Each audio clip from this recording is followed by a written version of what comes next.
자, 이번 문제는 16년 10월 학력평가입니다.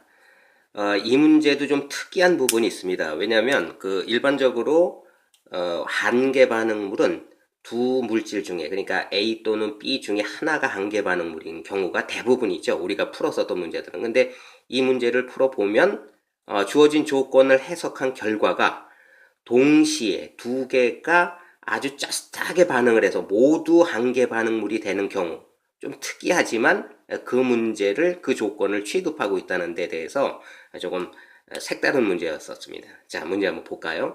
A, B가 C를 생성하는 반응인데 이 문제 조건에서 이 활용이 굉장히 중요합니다. 분자량은 B가 A보다 크다. 몰수를 계산할 때 이게 이제 한번 사용됩니다. 화학 반응식에서 A와 B의 계수값이 미지수로 주어져 있고요. 주어진 조건이 다음과 같습니다. 자, 지금 초기 조건에서 질량이 주어져 있고요. 그것의 합으로서의 전체 기체 부피, 그리고 반응 후의 부피. 그래서 이 부피 관계는 몰수로 취급해도 되겠죠. 자, 먼저 1번과 2번 실험을 비교해 보겠습니다. 1번, 2번을 보면 지금 B의 질량은 동일한데 A의 질량을 달리했다는 거예요. 그랬더니 지금 1번에서는 7W, 4W의 몰수 합이 6몰이었는데, 그런데 지금 어떤 조건의 변화를 줬더니 그 부피가 2만큼 증가했다는 거죠. 그러니까 결국은 그 A의 질량이 증가했고 그 증가한 질량은 2몰에 해당했다. 이렇게 이해할 수 있겠죠.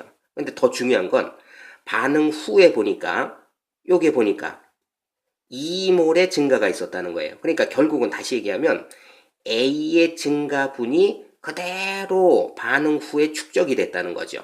그러니까 이 증가분이 반응에 관여하지 않았다는 걸 판단할 수 있다는 겁니다. 그러니까 결국은 1번 실험에서 이 4W가 한계 반응물로서 모두 반응을 했기 때문에 A를 더 넣어도 그게 반응에 관여되지 않고 그대로 축적됐다는 걸 의미하는 거죠. 그러므로 요 2 증가가 그대로 2였다는 그 결과를 통해 1번 실험에서 한계 반응물은 B였구나, 이렇게 판단할 수 있다는 겁니다. 이게 중요한 거죠. 자, 그 다음에 1번과 3번을 비교합니다. 1, 3은 A가 동일하죠. 그런데 B를 조작했더니 몰수의 합이 4몰만큼 증가했다는 거예요.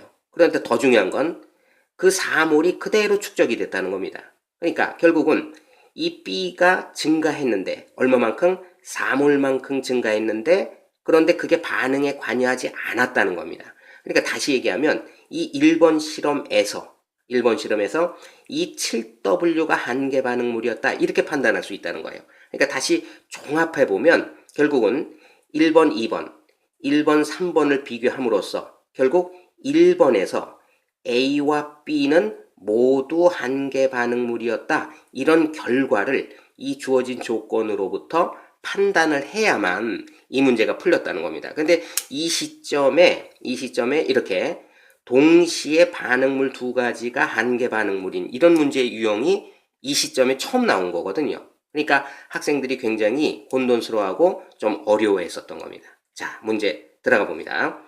자, 실험 1번 조건을 한번 정리해 볼게요. 1번을 보면 A, 그 다음에 B, 그리고 EC 이렇게 돼 있는데 7W, 4W 이렇게 된 거죠.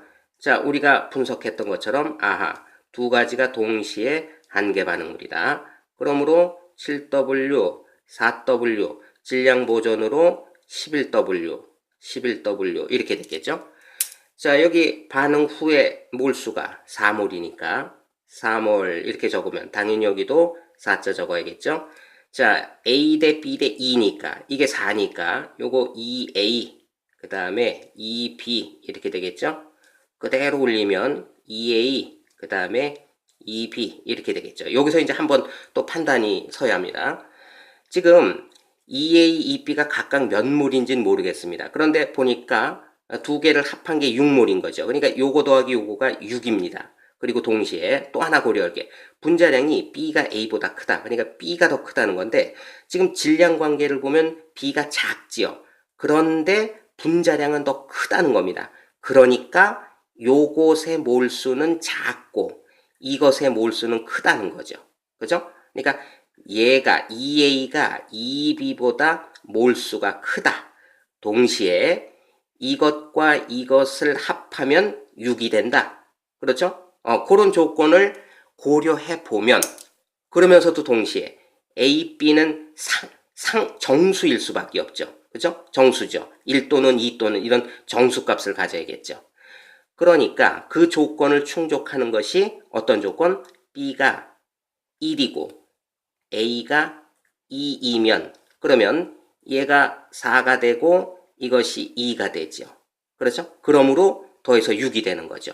그러니까 이 조건, 분자량의 관계를 도입해 보면 그러면 6을 충족할 수 있는 A, B 값이 나오는데 그게 각각 2, 1이다. 이렇게 판단할 수 있습니다. 자, 그러면 요게 4고요.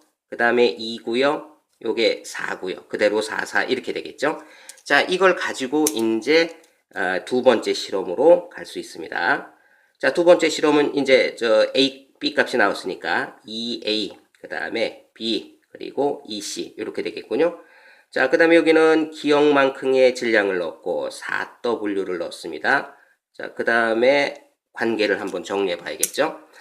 여기서 지금 B4W가 2였죠. 그러니까 요게 2였다는 걸 알 수 있고, 근데 합해서 8이 되니까 이거는 6이라는 걸 알 수 있죠.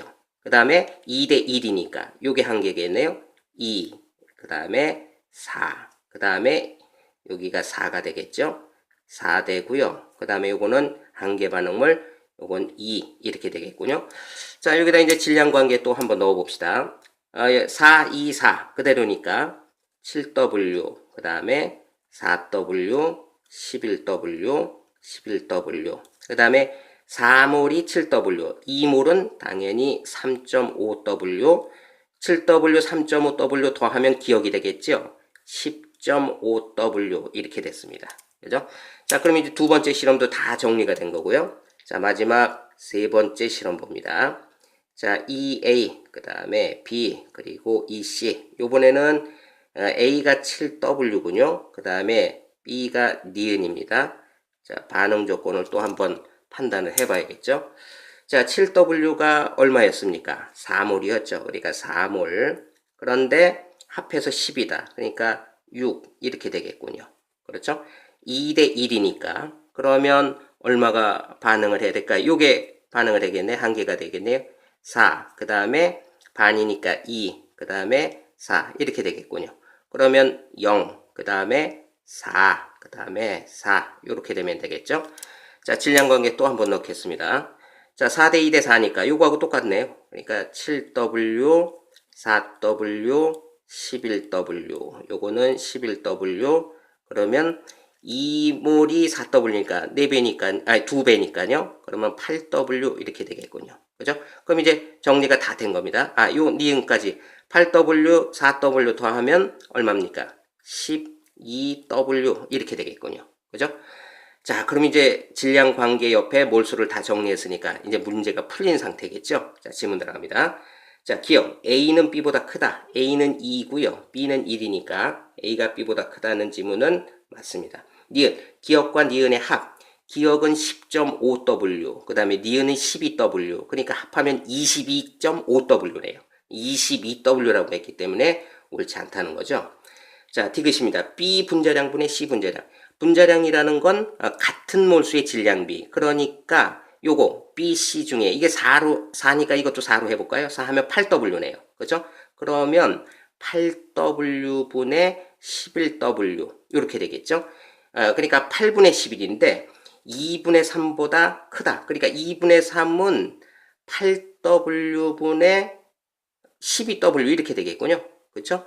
그러니까 얘와 얘의 값을 비교해 보라는 건데 이것보다 이게 작죠. 그렇죠? 그러니까 2분의 3보다 작다 이렇게 표현해야 되는 거네요. 크다라고 했기 때문에 옳지 않습니다. 자, 그러므로 옳은 것을 고르라면 기억만이 포함되니까 1번 이렇게 확인하실 수 있습니다. 자, 이 문제가 조금 특이했었지만 이런 경우의 문제도 그러니까 동시에 한계 반응문이 이런 경우의 문제도 한번 우리가 응대해 볼 수 있어야 될 것 같아요. 자, 고생 많으셨습니다.